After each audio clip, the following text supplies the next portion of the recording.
Shout out to Bengal, who asked me to put this and many other players into the mock draft simulator, in which I responded to him on Twitter in a way that sounded like I was going after him and that I hated his guts. And then you responded and said, cook him with 3 exclamation points to pour gasoline onto the fire. And I felt like a piece of shit about it. That was not my intention. I was absolutely playing the role of instigator, and I knew it. But I had to capitalize on the moment to not only instigate something, but to rally the sex addicts behind me to ratio Bengal. And the addicts did a rally to support. They did rally, and they rallied in such a manner that I actually deleted my response because I felt my God, did so you? bad. Yes, I did, because I felt bad about it. Oh my God, I didn't know that. Bengal was simply asking, like, hey, how can we get these players in the mock draft simulator? And I responded to him. I was like, I basically was like, anytime that you got some players that you think really need to be in the simulator, DMs are open, little boy. I was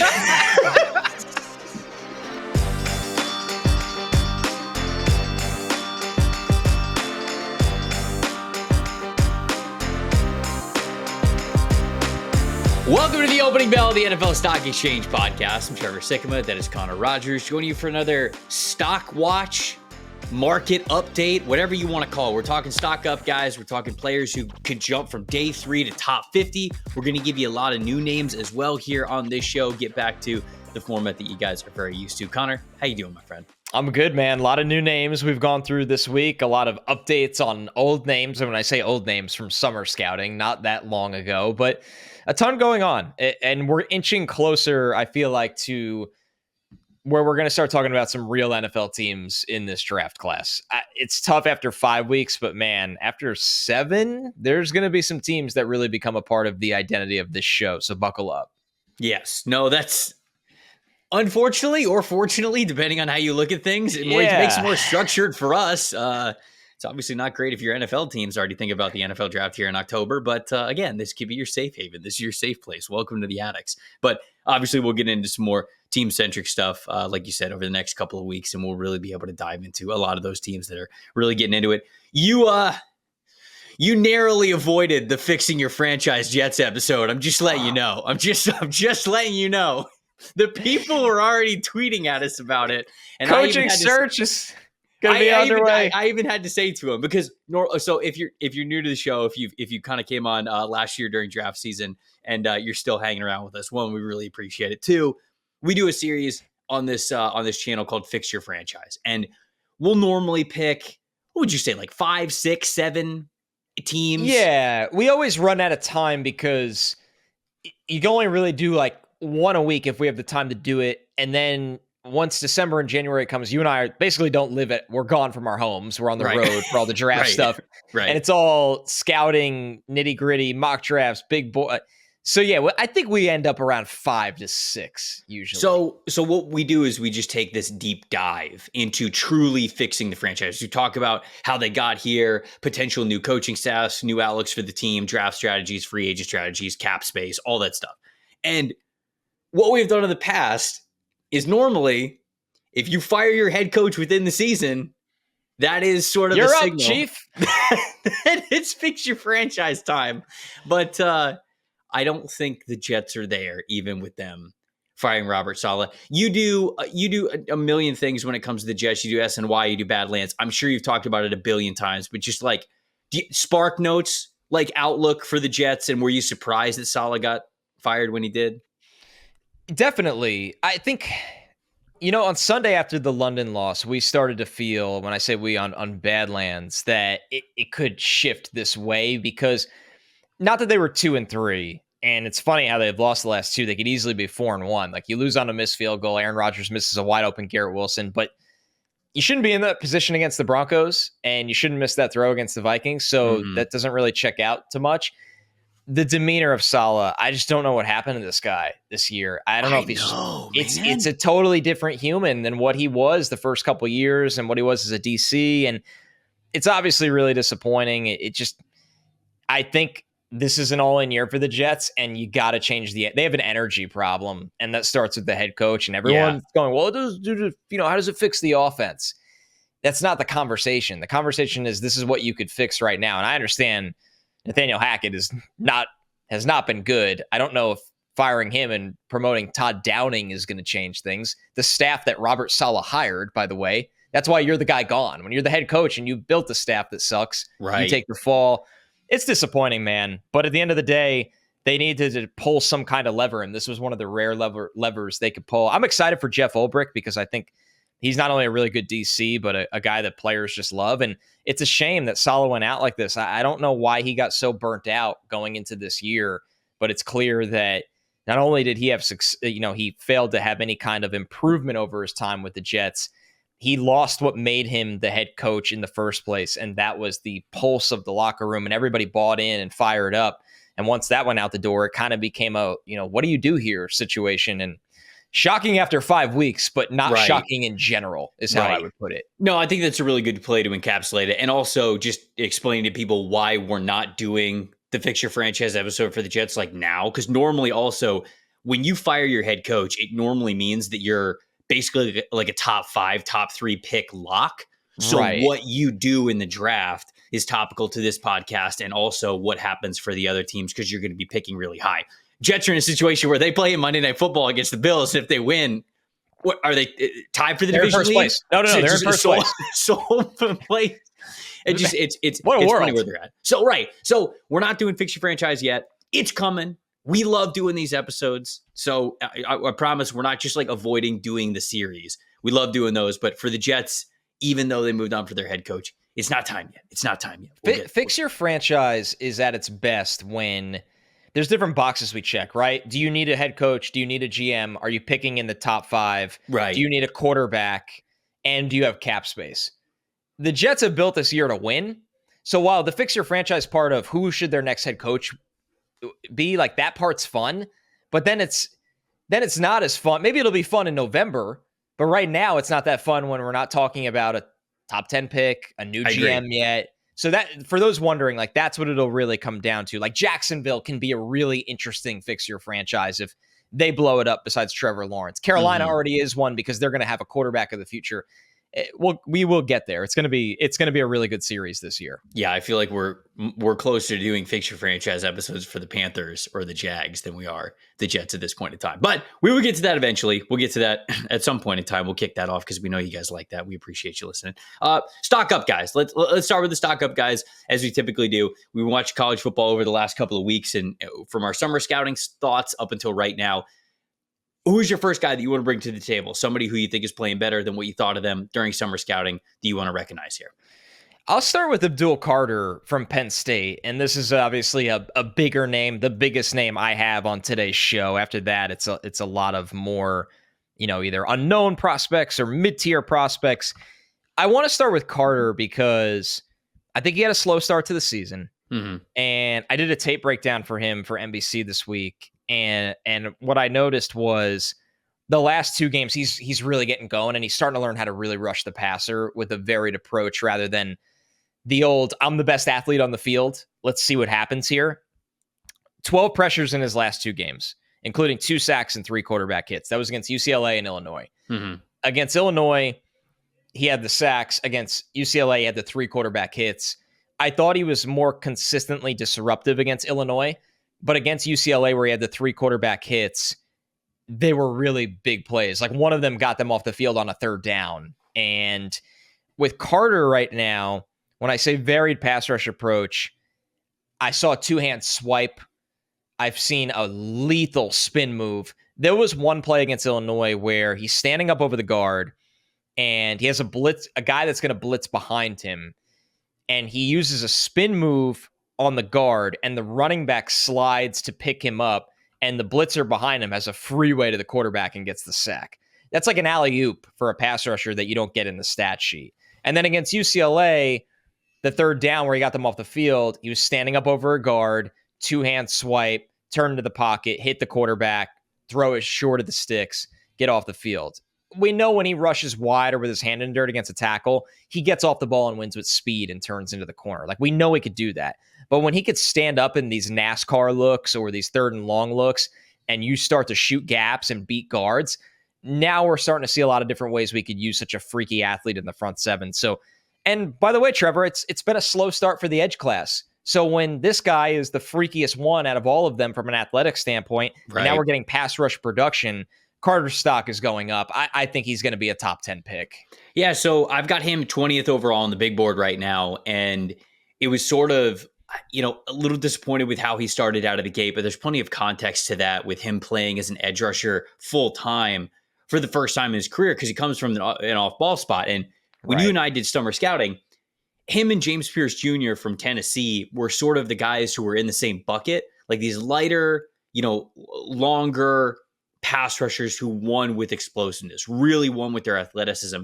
And I preferred Carter to Pierce Jr. because I thought that Carter was less hesitant, I should say, to play with physicality because he's a former linebacker. That's what you do. You hit. And sometimes when you're a pass rusher, it's not always in your DNA, especially for the speed rushers, the lighter guys. Sometimes they just want to stay as clean as possible and get around the outside edge. And when people really get into them and force them to play with power, they just don't like it. They're not as comfortable. Right.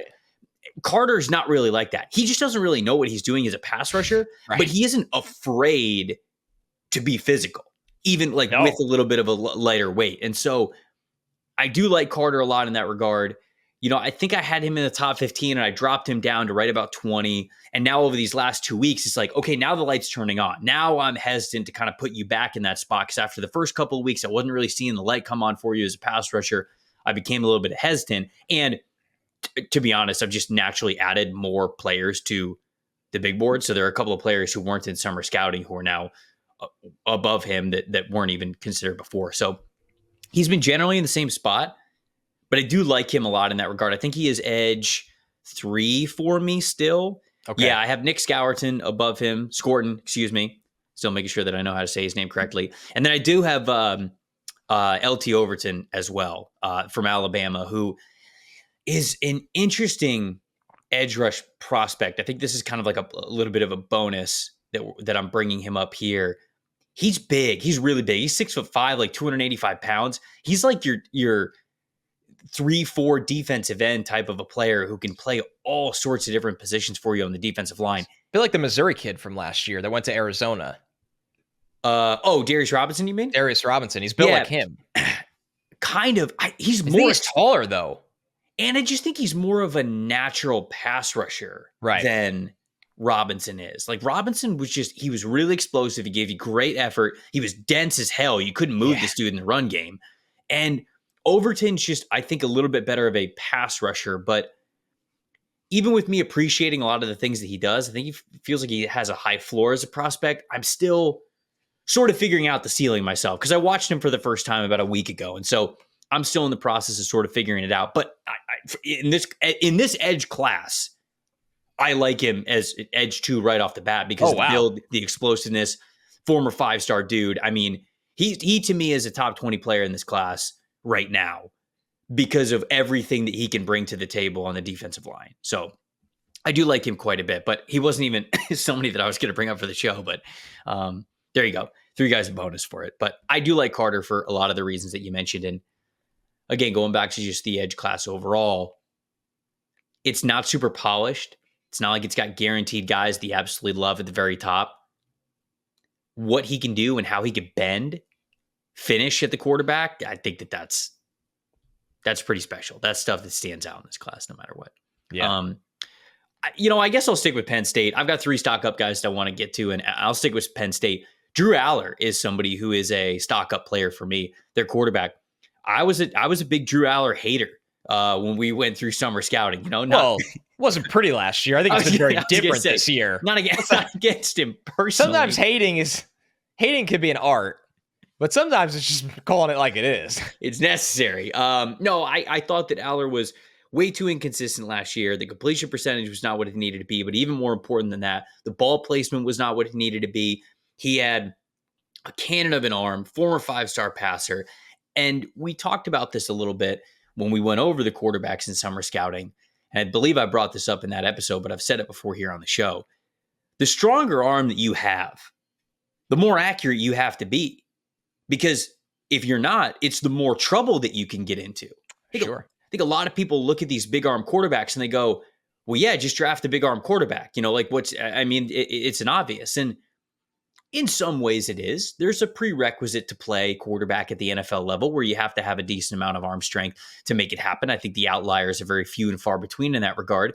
And Allar certainly checks the box as somebody who's got a big enough arm for the NFL level. But when you have a big arm, if you can't control it the way that you need to, you simply get in trouble more often than the quarterbacks that don't have that arm strength. Because the quarterbacks that don't have that type of an arm strength, they know their limitations, so they often do, and they're able to take care of the football better.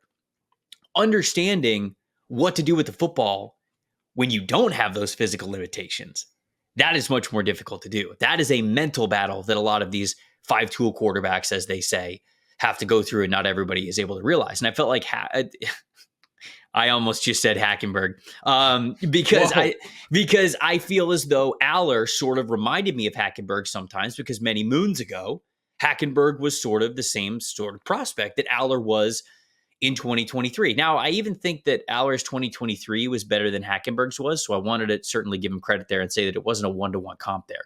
But 2024, he looks a lot better overall. Now, it's not perfect, but it's so much more consistent, Connor. Big time throw percentage has gone from 2.9% to 5.5%. Love that. Turnover worthy play percentage. Last year, it was only a 1.1 because he wasn't really attempting things that he needed to. He had a lower average depth of target. This year, even with the big time throw almost doubling in percentage, the turnover worthy play rate went from 1.1 to 1.6. So still relatively low, still doing a nice job there.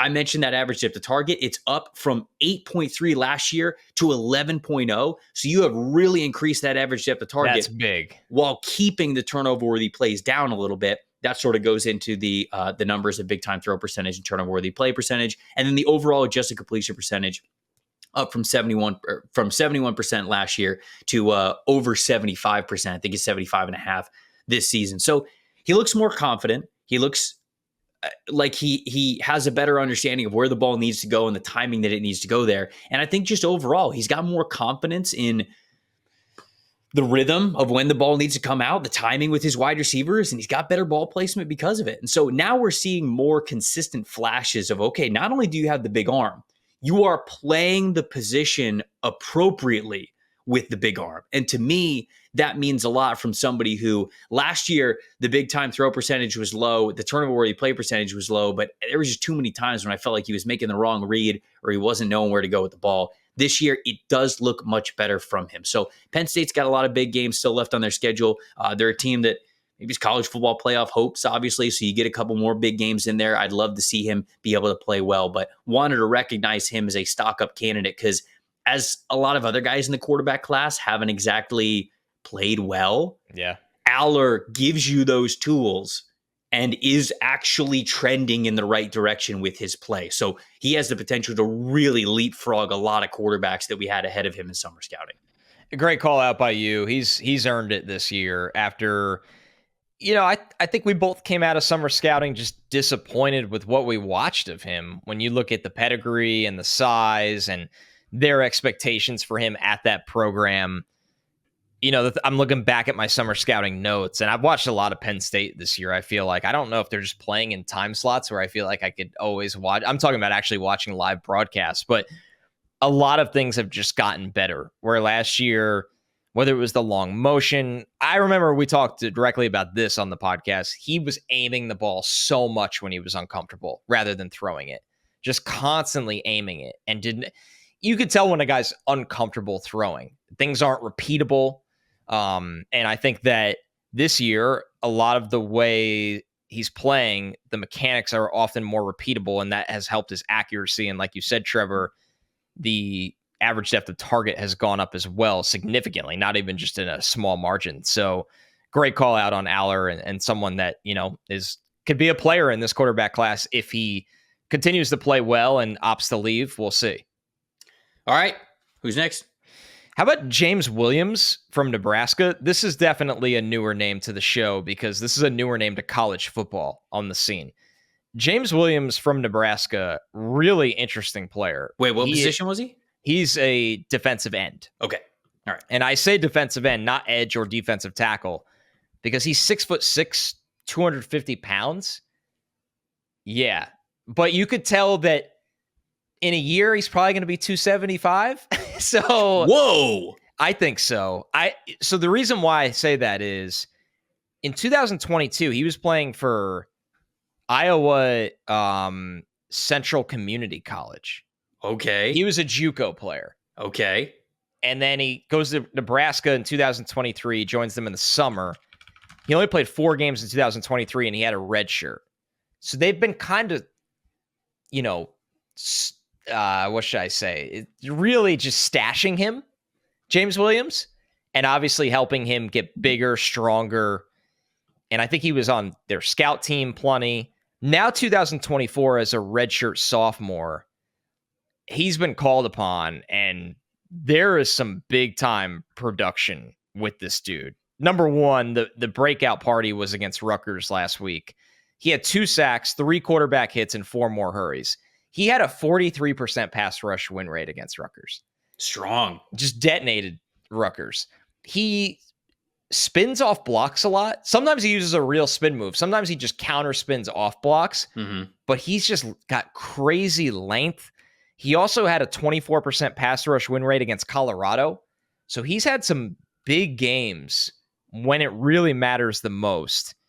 And just the motor is just running hot all the time, where I still think he's learning how to play, which isn't shocking coming out of, not that long ago. He was at a community college. Mm-hmm. But when you turn on the tape, all the traits are there for this guy to be a legitimate NFL prospect, like legitimate NFL prospect. The size, the length, the fact that the frame can clearly put on more weight, how hard he plays. I know a lot of people listening have probably watched Nebraska this year and noticed that front takes over games at times. They are a tough, strong, relentless front. And this is someone who there's about 2 to 3 games of big time tape this year. I don't know if he declares, but I wanted to get his name on the radar because he was an absolute force against Rutgers. I love the call out because the Nebraska peeps have been begging us to talk about Nash Hutchmaker and Ty Robinson, who are their 2 interior defensive linemen who people are talking about for the NFL draft. Both of those guys, redshirt seniors. One's a 5th-year player, one's a 6th-year player. And I don't want to just sort of like gloss over those guys because I did some research on them and I have their scouting profile ready for me to watch film. They are quite literally the next 2 guys that I have on my list for the players I'm going to watch. So I was kind of saving them a little bit for next week's show. Maybe that's a good thing because it would have just been like a Nebraska heavy. It would have been just like the Nebraska Cornhusker episode. But also now when you turn on the Rutgers tape, you're going to be like, number 90 is getting these one-on-ones against tackles, and it's just like, who the hell is that? Literally, I said, who the hell is this? Because like you, I needed to watch Nebraska tape because this defense is legit. And big old number 90 just fills the stat sheet the last 2 weeks because he also had 2 sacks against Purdue. And I was like, all right, let's see who the hell this is. And I checked out his background story, and it's going to play. They use him standing up. They use him with his hand in the dirt. It's a fun watch, man. All right. So it just means that I've got to get to these Nebraska guys absolutely for sure this week so we can round out the Nebraska defensive line here. All right. Before I get to my next guy, best part about football season, guys, it's always checking out the post-game stats, right? Which wideout scored more than 2 touchdowns, which quarterbacks threw for more or less than 350 yards. You want to see the stats. If you think that you can pick what's going to happen before kickoff, you got to play Pick 6 from DraftKings, an official daily fantasy sports partner of the NFL. Download the DraftKings Pick 6 app now. All you do is select between 2 to 6 players and choose if they will have more or less of a single stat. It's that simple, right? I mean, like, look, we just talked about what's going to happen, what happened with the Jets this past week. If you think that the offense is going to get the new head coach bump, as we have seen before, and you know who's going to score a touchdown or who's going to do what, there you go. Put some money in line. And it could be any of the games this upcoming weekend. Just download the new DraftKings Pick 6 app now and use the promo code PFF. That's promo code PFF for new customers to play $5 on your first Pick 6 set, and you get $50 in Pick 6 credits for free. Only on DraftKings Pick 6. The crown is yours. If you got a gambling problem, call 1-800-GAMBLER. Help is available for problems with gambling. Call 888-789-7777 or visit ccpg.org in Connecticut. Must be 18 plus. Age and eligibility varies by jurisdiction. Pick 6 not available everywhere, including New York and Ontario. Void where prohibited. 1 per new customer. Non-withdrawable Pick 6 credits do expire in 6 months. Limited time offer. See terms at pick6.draftkings.com/promos. All right. This one's been a request that's been in our comments for a couple of weeks now, so it feels like it's long overdue. Our inbox is beyond full. It's flooded. It actually gives me anxiety when I get tweets of like, you assholes still haven't talked about this guy. And it's always in good fun. Nobody's actually ever mad at us. We haven't right. The audience of this show is wildly nice, I must say. Yeah. But it does make me laugh, or also makes me cry when I'm like, oh man, we got to watch 600 more players and we're running out of time. That is the thing, is that it's like we want to get to every single one of these players that you guys are shouting out. And when you guys shout it out and when we're able to respond and read the messages and everything, I really do. I put them on a watch list, make sure that they can't fly anywhere in the country. They're blacklisted. No, I'm kidding. Watch list just sounded weird. So I felt like I felt like that's what I was saying. No, I'm putting them on the tape watch list. Obviously, I have 214 players right now in the MDS, and all 214 are players that I have watched. I don't put a player in the MDS unless I have watched them, because I feel like it is our duty as analysts, certainly of a big platform like PFF and a very used tool like the mock draft simulator, to like these guys. And sometimes I know this is sort of a broader conversation. Sometimes I know people just wished that we added names to the mock draft simulator, like just put them in the mock draft simulator. Well, The problem is, just to let you guys know, right now, the way that it is made, the simulator, just like the coding, everything with it, I can't just put a player in there and give them like a no rank, like an NA, and it just goes to the bottom of the list. I can't do that. And so I have to give them a rank. And we've talked about before, like, okay, well, what if you just add these players and just like put them at the end, and you could just like put them at the end?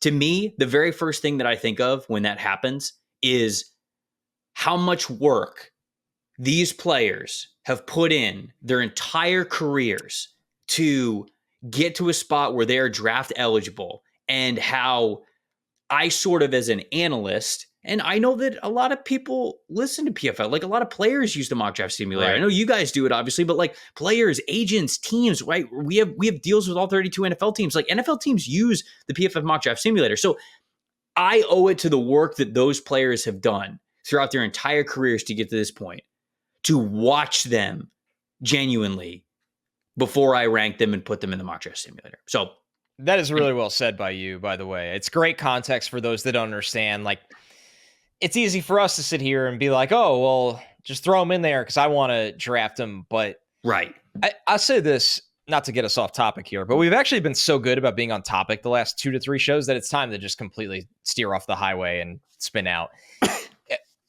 When I started interviewing players at the Combine 2 years ago, so the first Combine I went to for NBC is the first time I sat down with them one-on-one. And this makes sense. It's not their fault most of the time.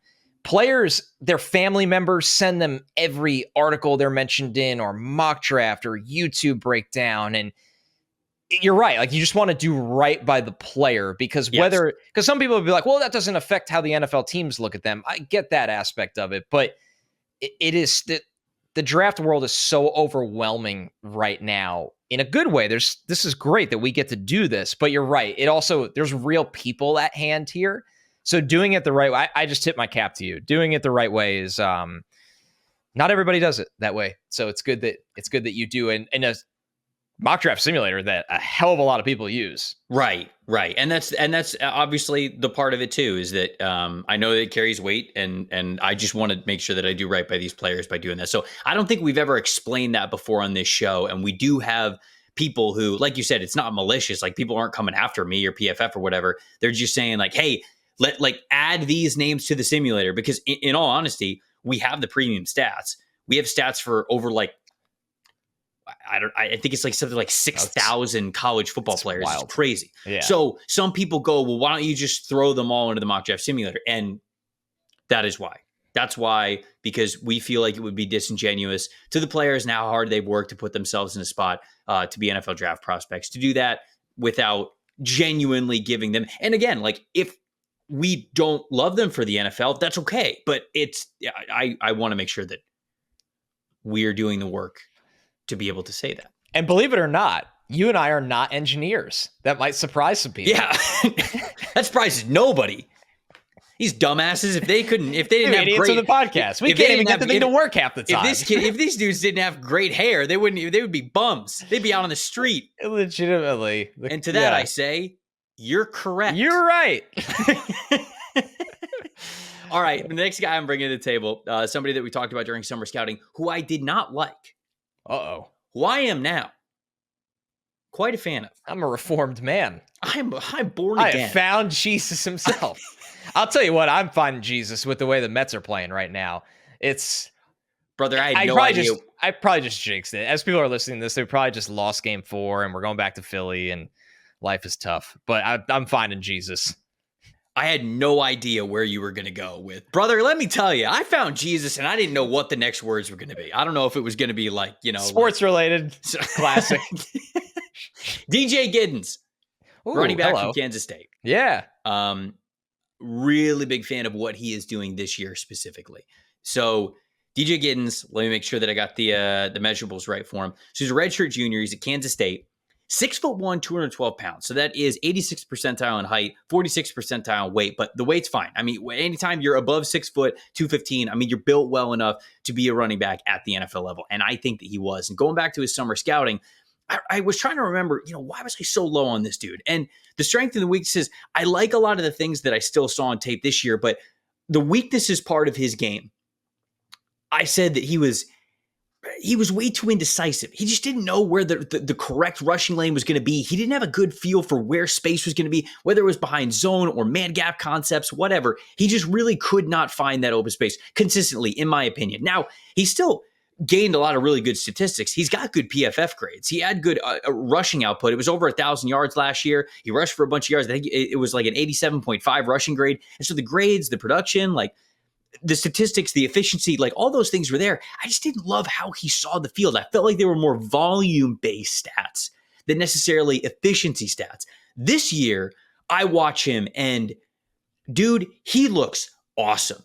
I mean, he is attacking the line of scrimmage. I already thought the guy could move pretty well. He was a good one-cut player. He had really nice explosiveness, whether it was laterally or just like whether it was linearly, or laterally, one of the two. And I felt like he had really good explosiveness. I didn't think he had the best home run speed in the world, but if you've listened to this show before, I don't really give a shit about that. How often do you have the opportunity to rush for 50-yard touchdowns at the NFL level anyways? I don't care. Give me a healthy yards per carry average. It's why I loved Blake Corum when he was coming out. With Giddens, last year there was that hesitancy. And this year, I don't really see it nearly as much.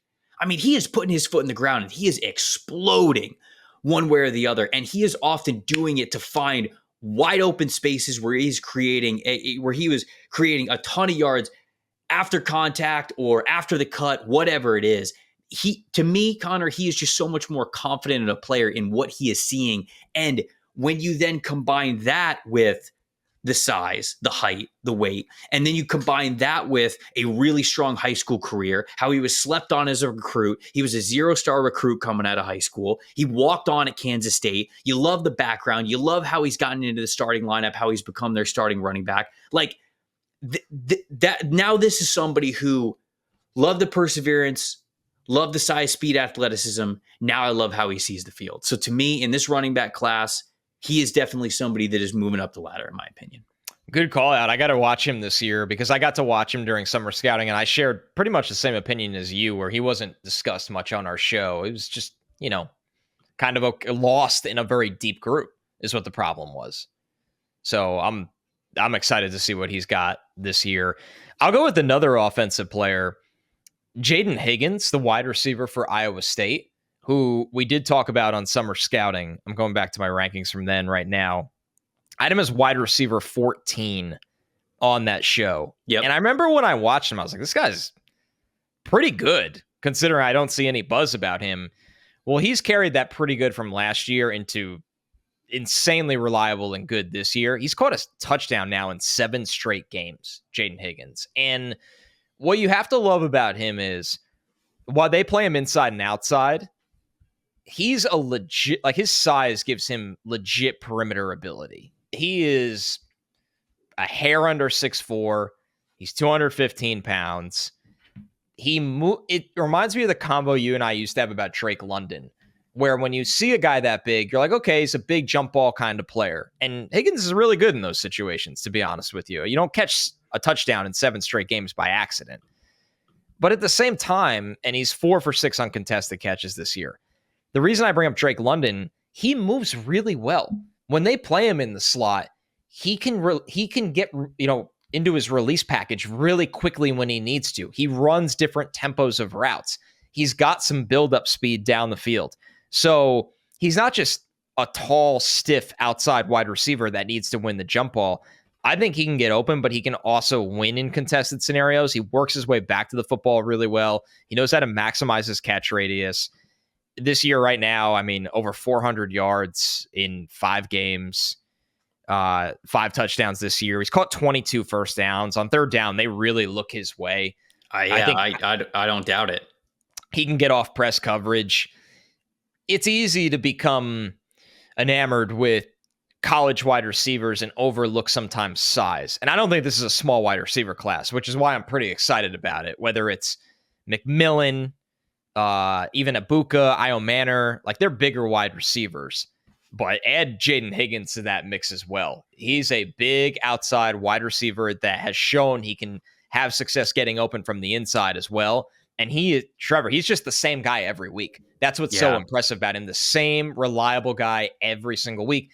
And prospects that are that reliable in college at this position, they often carry it over to the NFL more so than the guys that pop off 3 times a year for 150 yards. But hey, why did you disappear in these 3 games against these 2 good corners? Yeah, I think that we often try to chase ceilings. We try to hit the home runs really, and sometimes you just need singles and doubles. And I'm not saying that Jayden Higgins cannot give you more than that, but the fact that he has an extremely high on base percentage, if you will, to keep the baseball analogies rolling, like spot on. It is valuable. It's valuable, and just hand up.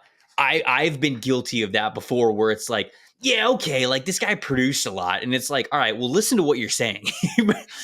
Does he still have traits to do this at the NFL level? Because if he does, then you do want to trust the tape. I think sometimes we get in these arguments of like, oh, well, are they just like a college football player?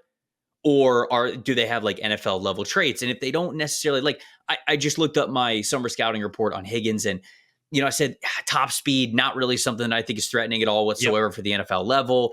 Sometimes when he's going up to get contested catches, I felt like he pushed off a lot. It wasn't really just going up and being a brute strength kind of a guy. But you mentioned it, the wiggle for being his size, the route running, the nuance, setting guys up. That is why he's able to produce so much. He is creating throwing windows. So is he the greatest athlete out there? No.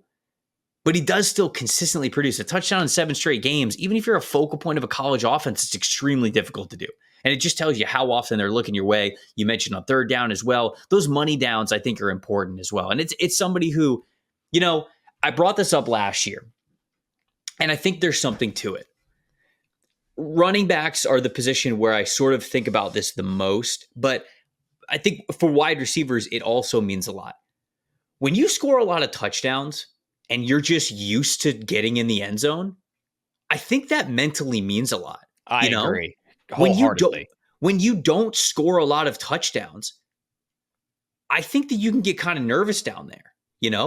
Space is at a premium. You know how much touchdowns mean? What am I going to do after the play after I celebrate? I'm going to keep the ball. Like, what am I going to... And it's just like, you're just not used to it. It's just not a second nature thing. I like the players that score so many touchdowns, they've run out of touchdown celebrations. Right. This is what I do every weekend. I just get in the end zone. To me, I think that there is some value. Not that I place a ton of value on it, but it's one of those things that when you're scouting, you look at little things like that, in my opinion, and you go, all right. And you note that a little bit. It's just a little note. When you're very natural getting into the end zone, I notice stuff like that. I completely agree. This conversation almost sounds hilarious because at its surface level, we're saying scoring touchdowns is a good thing for a prospect. But what we really mean is at each position, there is an art to scoring. When I watch Higgins, when he's in the red area, he knows how to use his body to win the football before, during, and after the play, right? Like throughout the phase of the route, when the ball is in the air, and how to finish the play. The same thing can be said for running backs. I think it's a really underappreciated skill. And I see this with Kyle Monungai. This is why I brought this up. Kyle Monungai is really good at this. Sometimes guys just overthink at the goal line rather than punching it in. Sometimes you just have to be like, you know what? There's a reason I lift all these damn weights. Right. I got a one-on-one. I'm lowering my shoulder, and there's nothing stopping me from getting across that goal line. And I think on the flip side, some guys just don't have that. They don't have it. They overthink it all the time. So it is a funny conversation from the surface level, but I think it's a meaningful one. Scoring and the habit of scoring and doing the little things to ensure that you turn a drive into 6, not 3, is an underappreciated art in scouting somehow. I would agree. I agree with you. All right, I'm going to get to my next guy. Before I get to that, I got to remind people that this episode is sponsored by BetterHelp. I got a question for you. As an adult, did you make time to learn new things as often as you would like, or do you feel like that's something you kind of lost earlier in life? Kids, when you're younger, you're always learning, you're always growing, you're always asking questions, you're always trying to get better. It's very natural. But as adults, sometimes we just lose that part of ourselves. We lose that curiosity. Therapy, it's a great way to reconnect to that sense of wonder and betterment, because your back to school era for yourself, it can come at any age. People who listen to the show know I've been doing therapy for over a year and a half. It was something that originally, I was somebody who I thought, therapy is just, for people who need help with something. And when I reached out first, this is something that I needed help with. I needed to talk with somebody about something. I needed to get it off my chest. I needed to kind of navigate something that I was going through. And ever since, now it's just a bi-weekly or bi-monthly check-in for me. I go every other week. And sometimes there's things that I want to bring up, whether it's relationship stuff or stuff with work, or it could be anything. And other times when there aren't things that, I really need to deal with or get off my chest, sometimes it's a really good chance to just, sit back and go, wow, look at your life. Look how fortunate you are. And it's really motivating in that regard as well. So I've absolutely loved it. If you think about getting into therapy, give BetterHelp a try. It's entirely online, designed to be convenient, flexible, and suited to your schedule. All you do is fill out just a brief questionnaire. You get matched with a licensed therapist, and you can switch at any time with no additional charge. You can rediscover your curiosity with BetterHelp. And visit BetterHelp.com/NFLSE. Get yourself 10% off today on your first month. That is BetterHelp, HELP.com/NFLSE. So this will be a fun one. The next stock-up player that I have, this could be a new name, but I have another new name that I want to bring to the table. Stock-up player, offensive tackle Cameron Williams from Texas. Shout out to Bengal, who asked me to put this and many other players into the mock draft simulator, in which I responded to him on Twitter in a way that sounded like I was going after him and that I hated his guts. And then you responded and said, cook him, with 3 exclamation points to pour gasoline onto the fire. And I felt like a piece of shit about it. That was not my intention. I was absolutely playing the role of instigator, and I knew it. And I knew you're one of the nicest people I've ever met. And I knew that you were not being malicious towards him, but I had to capitalize on the moment to not only instigate something, but to rally the sex addicts behind me to ratio Bengal. And I sat there for about 5 minutes wondering what the reply was going to be. And then I was like, I was going to write cook his ass with exclamation points, but then I simplified it a little bit more. And the addicts did a rally to support. They did rally, and they rallied in such a manner that I actually deleted my response because I felt my God, did you? So bad. Yes, I did, because I felt bad about it. Oh my God, I didn't know that. And it wasn't even that bad. So I DM'd Bengal after that, and we're you got reported. We're totally fine. Obviously, he'll never be back on the podcast. Yeah, no, absolutely not. We can't do a mock draft. No, the second that we bring him on for a mock draft episode, if he'll ever come on again after, I absolutely cooked his ass. I'm sure that this will come up. But anyways, Bengal was simply asking, hey, how can we get these players in the mock draft simulator? And I responded to him. I was like, I basically was like, anytime that you got some players that you think really need to be in the simulator, DMs are open, little boy. I was Whoop. Oh man, I felt so bad about that. But I basically said it to him. I was just like, hey, DMs are open. But when I reread it after you said, once again, to cook him, I realized that it could have not been great. So DM'd about it. We're all good. The rivalry still stands on the podcast as we saw from those responses. But Anyways, it was all in good fun. Like I said, I DM'd about it, cleared it up, everything. But he likes offensive tackle Cameron Williams from Texas quite a bit. And we have talked a lot about the other offensive tackle, Kelvin Banks Jr. Yes. And I could understand why Bengal likes Cameron Williams quite a bit because he is good. I watched him, and I now have him as offensive tackle number 3 in the class. He is 6'5", 335 pounds. I read that he was even bigger. He was like 260, 270, and he's lost weight to get into a much more like manageable, more athletic, more appropriate 335 to be able to play offensive tackle. He's just a true junior. And so there's no guarantee that he's going to come out. In fact, I could have had him as somebody who was a day 3 guy to a top 50 guy because going into this year, he wasn't really talked about as a draft prospect. No. And he is having such a good season and he's putting out such good tape, or at least such high potential tape, that you could understand why the NFL would go, okay, give me this guy somewhere in the top 50 and we'll develop it and we'll make it work out because he's only a true junior. But man, the movement skills for a player who is of his size and with his power are really, really impressive. Obviously, like the size and the arm length kind of speaks for itself with him being 6'5", 335 pounds. I think the arm length is even longer than the 6'5" height that he has, because 6'5", actually, it might sound huge, but barely can host the podcast. That's only 30th percentile for an offensive tackle at the NFL level. A lot of these guys are even bigger than 6'5", but I think he's got longer arms and a longer wingspan than somebody who is 6'5". The first step explosiveness is awesome, man. I mean, he can get out of his stance. Now, obviously, a note that I have is a little bit of a negative is the feet do still look kind of heavy because he's 335, 340. It's just very natural. But the explosiveness that he has while carrying that power still stands out. Also love the fact that if he gets his hands inside on you, he ain't letting go. That's some serious grip strength from this dude, which the explosiveness tells me that you have got power in your lower half.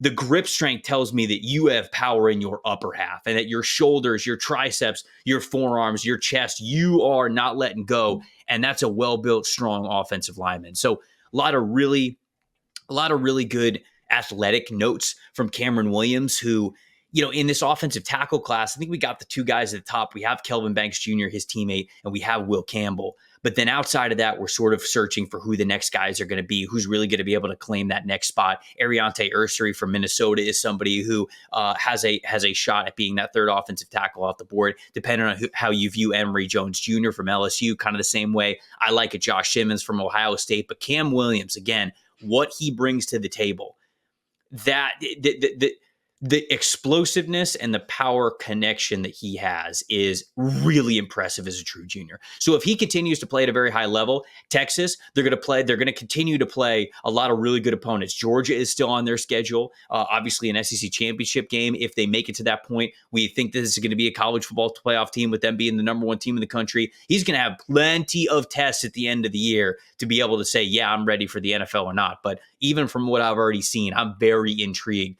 and off potential alone could take him in the first round. I know some people like him already better than Banks right now, which is going to be a really interesting conversation, man, to have 2 tackles like that. It's interesting how many teams in the country have 2 good tackle prospects right now. Like, they come in bunches at this moment. So I'm glad you got eyes on him and mentioned him on the show, because I know a lot of people have been asking, what about the other Texas tackle? Right. Yeah. I'm not there with him being better than Kelvin Banks Jr. yet. Like, there's still some penalties that Williams needs to clean up with him being a first-time full-time starter out there, and him just being younger as a prospect. There, like, the punch timing is sometimes not what it needs to be. Like, there were a handful of reps that I was watching him, and as an offensive lineman, you're supposed to keep the hands up. You don't want to swing the hands back to then, come up and make contact with somebody, because when you swing your hands back, not only does that take more time away from you to be able to get up and into your opponent the way that you want to, it totally exposes your chest. So there are a couple of times when I was watching Williams and he's swinging his arms back to get as much power as he can, but before he can get his arms up and out and extended, the other person, the edge rusher, realizes, okay, you're giving me the chest. All right. And then he immediately gets his hands up in there. And then when you're punching the player like right at your side instead of fully being able to extend. And so That's something, the punch timing, the penalties, those kinds of things need to get cleaned up still, but a lot of potential there. Don't love him above Kelvin Banks Jr. at this point in time, but I can understand the potential for him. Yeah, Banks is still my top tackle. So we'll kind of see how this one plays out the rest of the year. Should we go new name or day 3 to top 50? Let's go day 3 to top 50, and then we'll round it out with the new name. How about Ja'Cory Brooks, the wide receiver at Louisville now? Okay. Via Alabama, 6 for 8 on contested catches this season. He's already caught 6 touchdowns. He's got 12 explosive plays. Ja'Cory Brooks, I believe he's a former 5-star. I know. Yeah, he was. Yeah, it was at Alabama. He was it was a big deal. I know recruiting rankings can be, because there's 3 different outlets everybody uses now, but I would consider him a legitimate 5-star when he got to Alabama.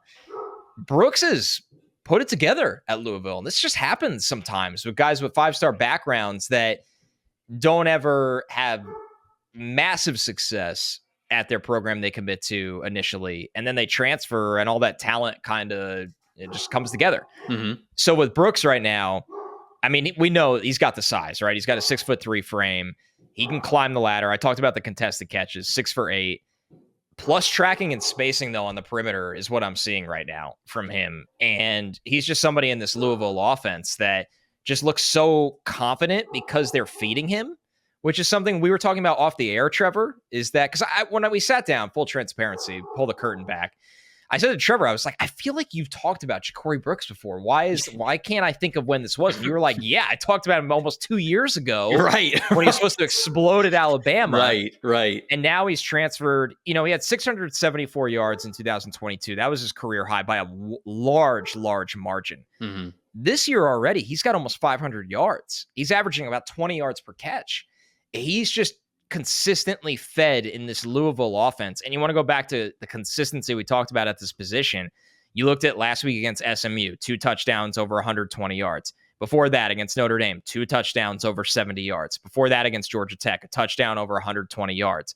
And then even before that, he had games over 80 yards. So I don't know if it's just that he is getting the ball consistently and it's unlocking comfort and bringing out consistency in his game.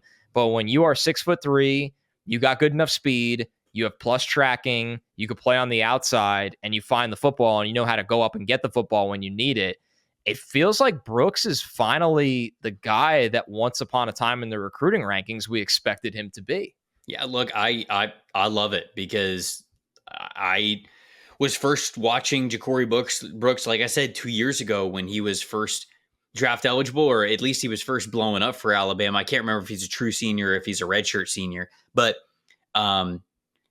this is somebody who I think NFL draft circles have been talking about quite a bit. I've seen somebody message me about him to watch him again, and I've even caught I haven't watched a ton of Louisville football, just to be honest with you guys, but I have seen some of the highlights of them just watching college football on the broadcast on Saturdays. And I've seen a couple of plays where they're like, oh, and there's Ja'Cory Brooks touchdown. I was like, okay, do I got to watch Ja'Cory Brooks now? Because he obviously goes to a new place, gets more opportunity with Louisville, and you just love to see it. So I'm glad that you brought him up there. That when you watch him, just look at, he needs so little time to see the ball to adjust. And what we like to call in scouting is late hands, but I don't even think it's late hands with him all the time, because when you throw late hands, the defensive back then, that the DBs that like to, and most of them have to do this, react to the receiver, can't make a play on the ball, because if you're reacting to the hands and the hands are late, well, they're catching the ball and you're like, oh, I'm too late. With Brooks, there's times where he turns around or he makes an adjustment in a millisecond. That's what's so impressive to me, because I know the guy's athletically gifted. He's got good size, but he needs such a little time frame to actually look back to the ball to secure it. And it's made DBs, even that can run with him at times, really struggle to cover him. I will watch that with that in mind. And I think that is a good call out by you of something that's a very underrated part of playing the wide receiver position, is being able to have those late hands and not give anything away as DBs are watching you. They might have their back to the ball. They're always looking for clues. So I think that's a good shout out there. And that is an art. Like sometimes it can be a little bit of luck, but it's also, hey, this is what you're taught to do with the NFL. So maybe he's just doing it at an NFL level. I can't wait to watch him. It'll be fun. my day 3 to top 50 player, Boston College edge rusher Donovan Ezeiruaku. Okay. This is somebody who I saw Eric Galco of the East West Shrine Bowl tweet about him because he's a senior at Boston College, so he's eligible for the All-Star events. I saw Jim Nagy from the Senior Bowl tweet about him as well. And when they did, I saw a couple comments from the addicts as well who were like, you got to watch this guy. I was like, all right, okay. We got Galco, we got Jim, tweeting about him. We now got the people who are messaging us that I got to watch him. I was like, I got to watch him. So All-Star games, assemble! Basically, at this point, it's almost season. Boston College, senior, 6'2", 247 pounds. So small for an edge rusher, right? 10th percentile in height, 9th percentile in weight. So you got to sort of understand what you're getting here.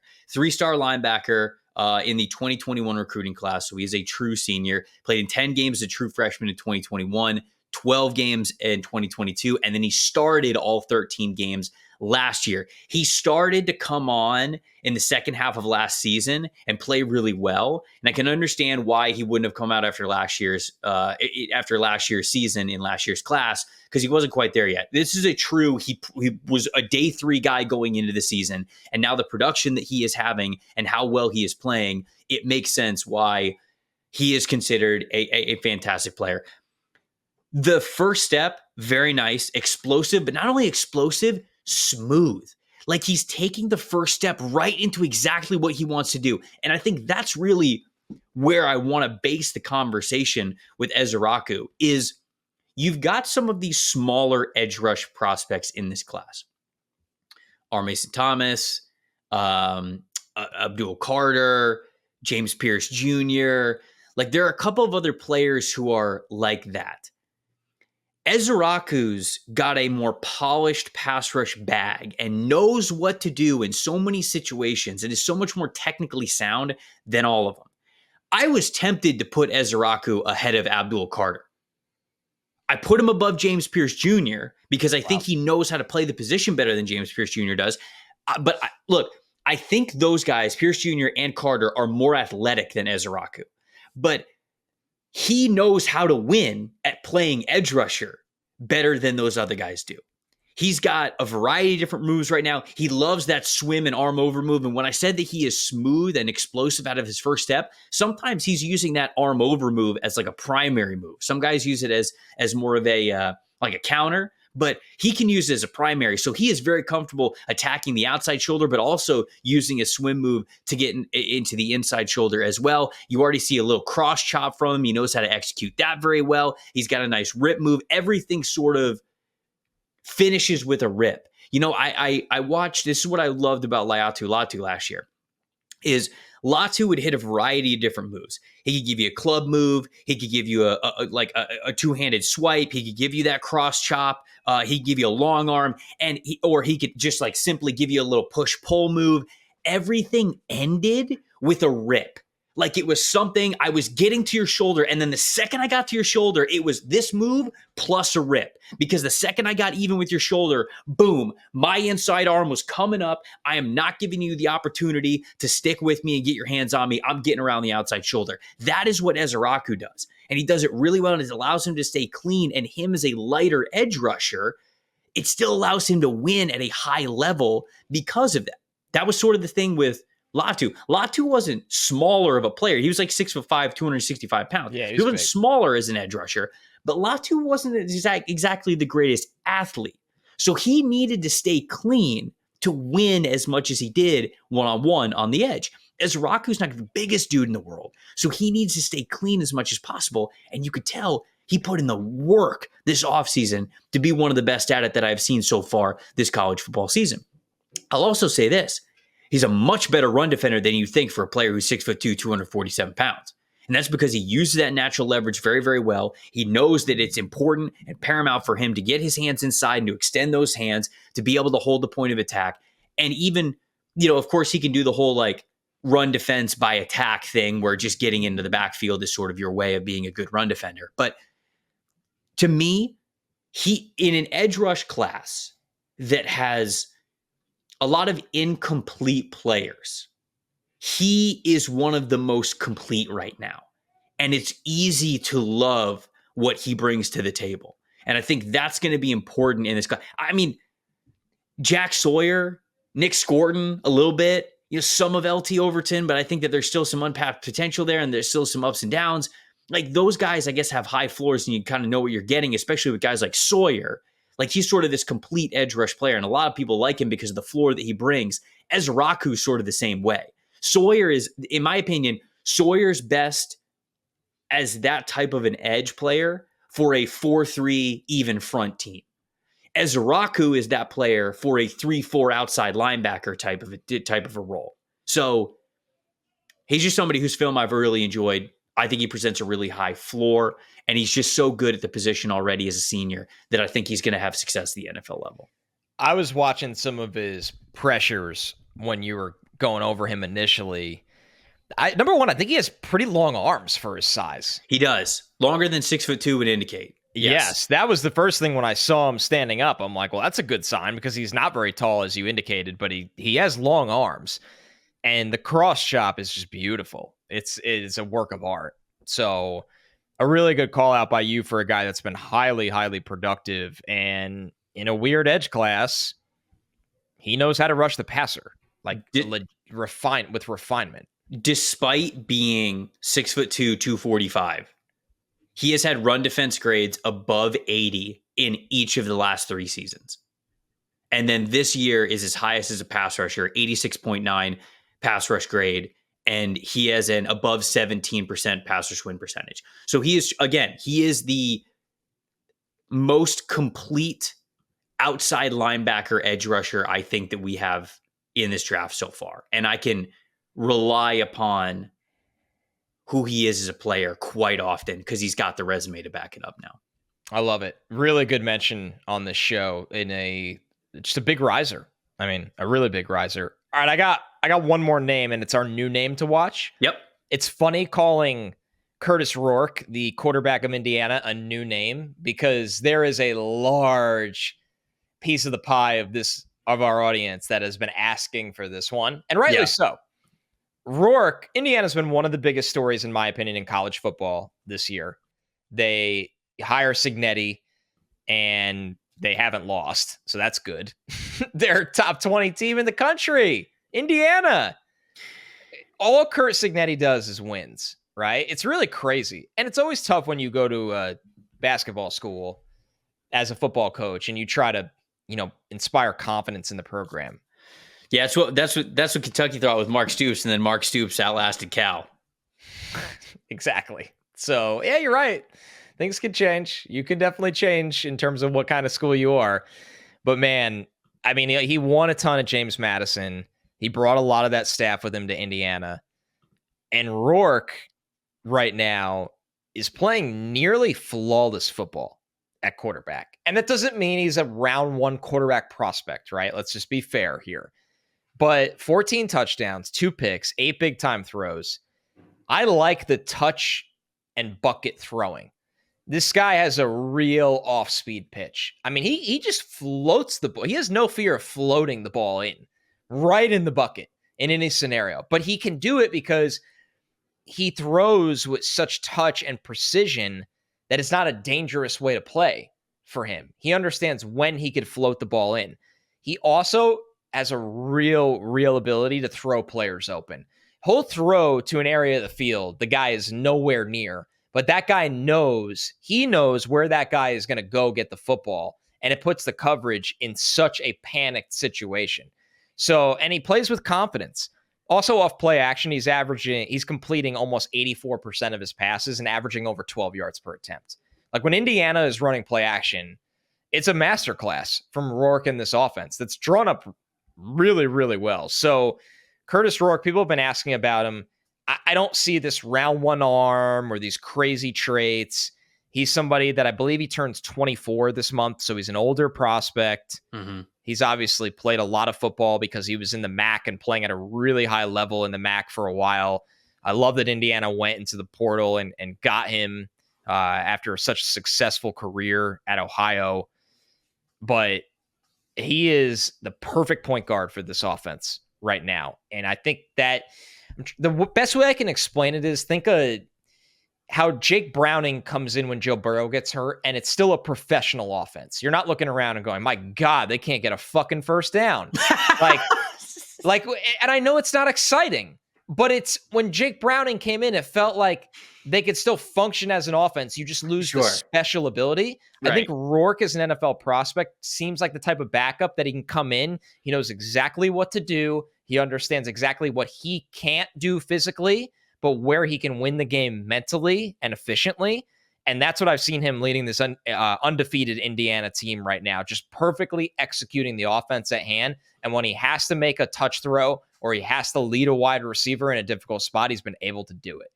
Well said. I gotta turn over the football. Doesn't turn over the ball. I've gotten a couple of messages about Rourke that need to get him in the mock draft simulator. So he is somebody who is also very high on the watch list that will be on that very, very soon. All right, I got one more guy. It's an exciting player, one that was part of the biggest upset that we'll see in college football this season. And he was a big part of that. And I think he's an NFL draft prospect that people should be talking about. Before we get to that, if you're hiring for a small business, you want to find quality professionals that are right for the role, you got to check out LinkedIn Jobs. LinkedIn Jobs has the tools to help you find those right professionals for your team fast and free. PFF do a ton of different hirings. It's not always about lining up the resume with exactly what the job description is. It's about finding the right people for your team to advance your brand and make your company better. LinkedIn, it's not just a job board. They'll help you hire professionals that you can't hire anywhere else. Even those who aren't actively looking for a new job, but they might be open to the perfect role, which those are the people who are often the perfect employees anyways. In a given month, over 70% of LinkedIn users don't even visit any other job sites. So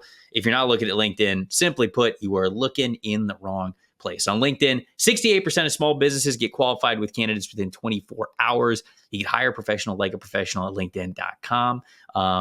Check it out. And look, they know that you guys, sometimes you don't have the time or resources to be able to make hires the way that you want to. That's why 2.5 million small businesses use LinkedIn for their hirings. Post your job for free, linkedin.com/stock. That is linkedin.com/stock to post your job for free. Terms and conditions do apply. Okay. So in case you were under a rock, Vanderbilt defeated the great Alabama last week. Trolling of the century, too, with the Nick Saban video board. It just wild. It was what college football is all about. That's right. Every part of it. The upset, Saban saying that every place in the SEC is difficult except for Vanderbilt. Diego Pavia as their quarterback, the interview after the game by, the one and only Alyssa Lang, Shout out Alyssa. You won't do it because you're being a good person. You don't want to make the show all about your fiance, but holy smokes. What an effort from Alyssa. The Gruden grinder of the week, just chasing the man down and getting the interview of the season right now.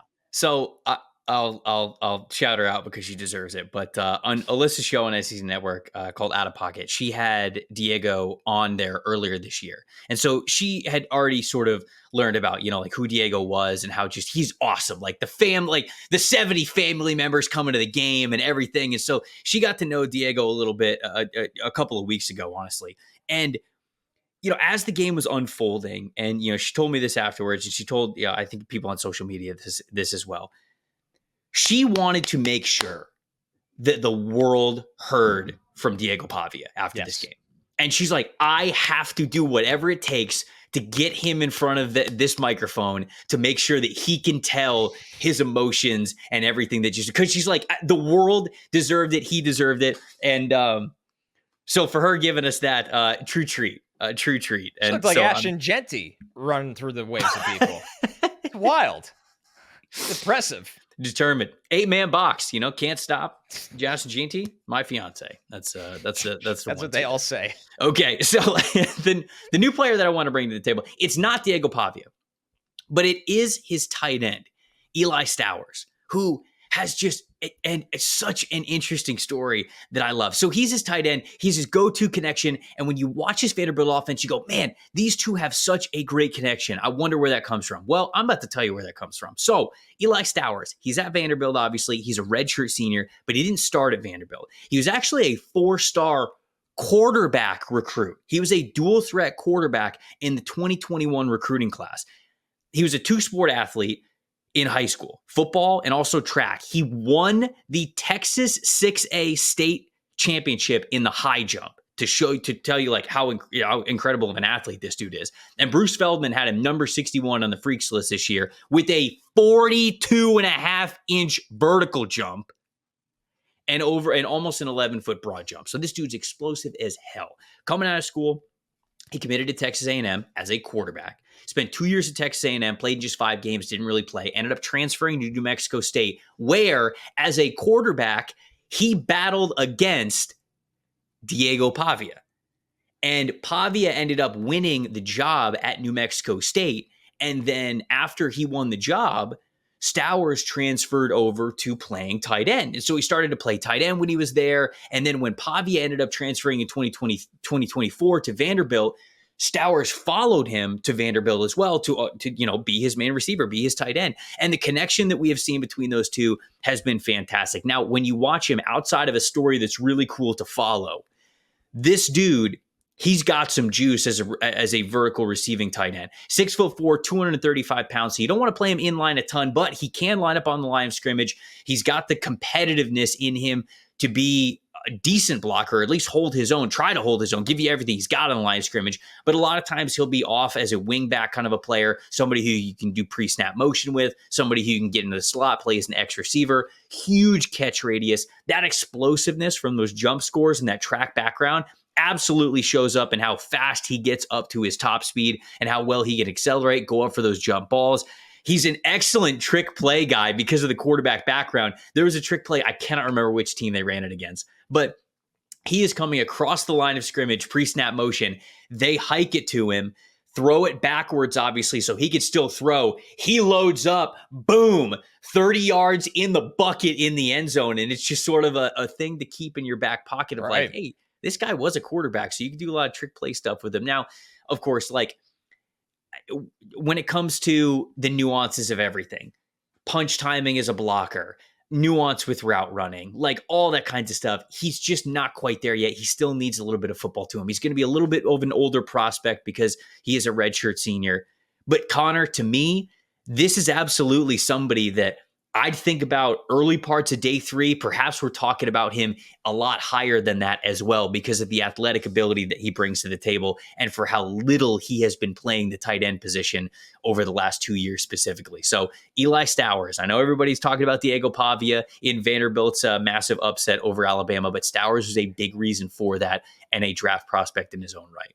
Awesome call out by you. That's what you want to look for at this position in this era, I think, is guys that – sure, you're going to have your Tyler Warrens of the world, right? Where it's like, this is what a tight end looks like. Ironically, Tyler Warren, though, also played quarterback in high school. But this is what a tight end looks like, and it's going to translate to the NFL. But you also, at this position, want to take some chances and look for guys that there's untapped potential or they're on a trajectory where it's going to take a little longer, but I'd rather bet on him than the guy with the way lower ceiling, but that has an okay floor. So that's definitely a fun one.